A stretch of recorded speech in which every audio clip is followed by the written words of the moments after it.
students. Let's continue this chapter. Adam's Peak is known by a number of names in Sri Lanka.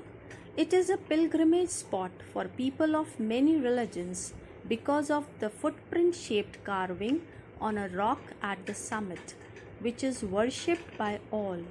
For Buddhists, it is Shripada, the foot of the Buddha. Hindus consider it Shivapada, the footprint of Shiva, while Muslims and Christians consider it to be the footprint of Adam, from which it has its English name. Now, this mountain, which is called Adam's Peak, has several names. All pilgrimage, all means pilgrimages of all religions used to come here because of the footprint shaped carving on the mountain top. There is a footprint shaped carving. You can see a footprint here. Footprint shaped carving is there on a mountain top, and Buddhists believe that this is a foot of Buddha, so they consider it as the Shripada, while Hindus consider it as Shivapadam, while Muslims and Christians consider it as the footprint of Adam. So it has got its English name, Adam's Peak. Interestingly, the mountain is also the migration route for butterflies, which gives it one more name, Samanalakanda, meaning butterfly mountain in Sinhala. As thousands of butterflies flit uphill from the plains across the country towards Shripada every year between December and May. It is an extraordinary sight that people say looks almost like a light hailstorm. Hailstorm means a storm in which small balls of ice fall like rain. Ole jab girte hain. Ole. Hail means ole. More than 60 species make this long annual journey.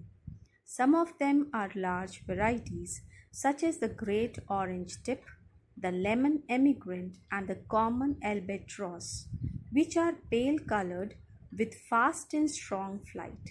Some are tiny ones that fly weakly and are dark colored, such as pecker or the common hedge blue. Along the way, they stop for mud puddling on the ground to absorb salt and minerals from wet soil along with the moisture, or settle on flowers to sip nectars. Now, there is one more name given to this mountain. This mountain is also known as Butterfly Mountain. It is called Butterfly Mountain because several butterflies used to cross this mountain during their migration, and this migration can be seen during in between the months of December and May. More than 60 species used to cross this mountain during their migration. Now, some of these are large in size, they are large butterflies, some are small butterflies, and during their journey they use to stop for mud puddling. Mud puddling, it is a special type of behavior shown by butterflies, and some more insects also show this type of behavior. In this type of behavior, these butterflies, they take some salt and minerals from the wet soil. They absorb salt and minerals from wet soil or from the rotting plant materials. They absorb these salt and minerals. So they stop for mud puddling also, and some of them used to absorb nectar from the flowers also. Sri Lanka, known as the Emerald Isle because of its lush greenery, lush means abundantly flourish, is home to nearly 250 species of butterflies that feed and breed among the leafy trees and beautiful flowering plants. Adam's Peak too is covered with greenery and is one of the tallest mountains in the island country. The Sri Lanka is known as Emerald Isle. Emerald, emerald is a stone, right? It is a precious stone, emerald, and it is green in color, right?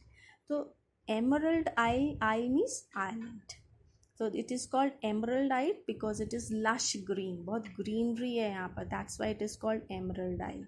And more than 250 species of butterflies are here. And this mountain, Adams Peak, is the tallest mountain in Sri Lanka.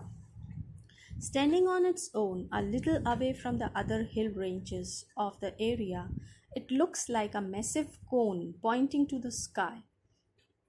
The pilgrim's path along the mountainside is made up of thousands of stairs, and it takes about 5 hours to reach the peak.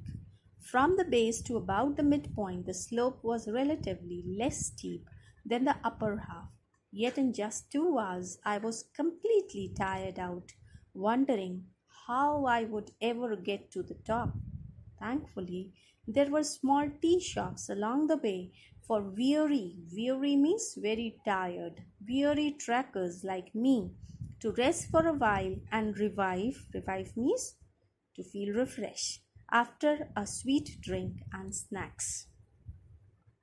So here the narrator is saying that the mountain appears to be a cone, just like a cone that is pointing towards the sky, and this mountain is slightly away from the other hill ranges.